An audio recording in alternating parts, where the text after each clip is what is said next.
Hello people, what's up? So in today's video I want to tell you how I overcame my social anxiety. And yeah, before that I'm just gonna tell you a little bit about my background, about my story. So since I was probably like 6 or 8 years old, I was already a very introverted guy, a very introverted child, just like to spend time by himself. So was very shy, and I also didn't like people that much. I didn't like to go to school. I didn't like to stay in social environments of any kind. I didn't like to play like group sports, and so I was always by myself. And growing up, nothing changed. Actually, it got worse. So growing up like 12, 13, 14, I still couldn't like manage to go to school in a proper way. I was always trying to quit school. I had headaches and stomach aches before school every day. I was playing basketball at that time, and I didn't like to stay in this like social group, playing basketball together. Like my social anxiety was so strong that I couldn't even go in a restaurant with my family. And I remember, when I was younger, I liked McDonald's so much, and was asking my mom, "Hey, let's go to McDonald's, please, please, please." And once in a while, we were actually going to McDonald's, and then I was asking my mom to go inside and buy food, shop the food, take the takeaway meal, and bring it back in the car so we could eat the meal inside the car, because I couldn't stand like other people in the restaurant looking at me, because it was insane. And even my mom, my father, my friends understood that that was a problem for me. And so basically this social anxiety just kept increasing and increasing until I was basically 20 years old.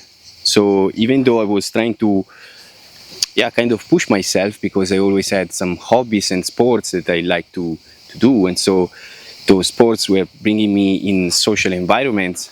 But every time, like imagine this dinner time all together, sitting at the table, and it was just quiet all night long, just quiet, and people were making fun of me, like, "Hey man, don't talk too much. Hey man, you always talk, let other people talk."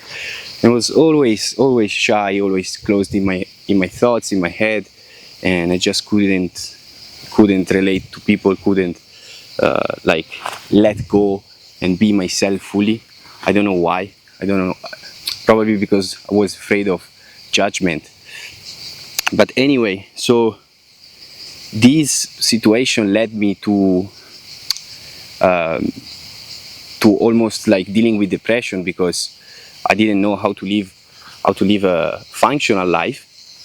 Because if you are introverted, it's not a problem, but if your social anxiety is getting in the way and you cannot live the life you want to live because you're afraid to do the things that you would like to do only because of other people looking at you, it just doesn't make any sense. So it doesn't make any sense. And so when I was 20 years old, I decided that I just wanted to like deal with it and do something about it. So when I was 20 years old, I left my job, I left my hometown, and I said, okay, let's do something that is so far away from my reality. So I was living in this small town, my hometown, 10,000 people only living there. I said, okay, I'm gonna start traveling like crazy. So I went to do Camino de Santiago. Maybe you guys know the Way of San Jacques. So it's these pathways that cross Spain. And so I went there. I spent 50 days by myself, walking on this trail. And that was the first time that I understood that I'm not just the personality that I know about myself, but I have many personalities. And during that journey, my first journey, I understood that people were labeling me, like putting a label on my head and being like, "Hey, you're funny, you talk a lot, you you're extroverted, you always surrounded by people. And I was like, what the fuck, it's not me. I'm 20 years old, and actually my background is quite different, and people always told me different stuff. So I understood that actually I'm not only what I think I am. Because when you live in a specific environment, people are gonna put a label on you, and then it's so difficult to change because people want you to stay the same. They don't want you to change, because if you are the idiot of the group, you will be the idiot of the group forever. The only way to stop that is to get the fuck out, change your reality, and change inside yourself. And after a long while, that the change has been like integrated inside you, then you can come back in that reality, and you're not gonna be the idiot anymore. Trust me, because I've seen that also from my friends, and yeah, it works like this. So anyway, that was the first time I understood that I could change. Okay, then I moved to London. So I moved to a super big city. So from 10,000 people to more than 10 million people. So I was surrounded by people all day, and for a like random reason, I got hired in a hostel. So I was living in a hostel, working in another hostel. So I was surrounded by people all the time. I was alone only when I was taking a shower. That's it. So I was always surrounded by other people, sleeping with 8 people in my room, working with people every day from all over the world. And so in that moment, at the beginning, I was still holding to my like anxiety, still holding to my old personality. But at a certain point, it became also impossible to keep going that way. And so I just let everything go, and I just freed myself. And from that moment, I never came fully back to what it was before. Okay, there was a big change for me.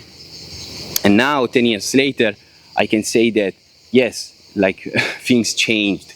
And maybe you see my videos and you think I'm kind of I don't know, like a guy that likes to stay by himself a lot, that lives in the nature. But I shoot the videos from the nature only because my house is just one step from the nature. But actually, I'm still working in a hostel now. I'm a supervisor in a huge hostel. And so I see tons of people every day and a great social life. And I'm not afraid anymore to speak with people. So I think you can really work on that. There are like some points that, like some bullet points that you can work on, you can improve and you can change, and you can just like actually become another person for real. And at the end, like deep inside my soul, deep inside myself, I still feel a little bit of resistance every day. But my rational brain and the amount of evidence that I stuck is telling me that I can be different, okay? When I'm approaching a girl, I know I can do that. When I'm approaching a group of people, big groups of people, I'm always interacting with groups of people and people that I don't know. I know I can do it. I know I can do it. I know that I can play this personality, this type of guy that is not introverted, but I'm not faking it.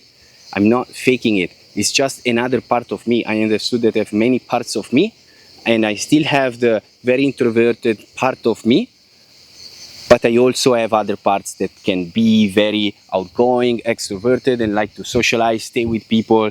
And yes, I don't feel that like shame anymore.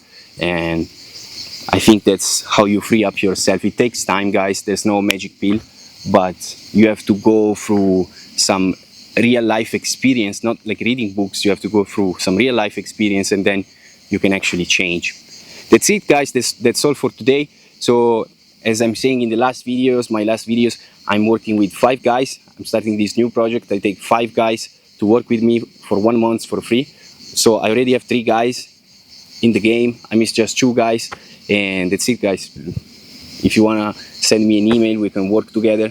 I'm gonna do my best to change your life and help you with the same things that I struggled in my life. And that's it, brothers. Peace.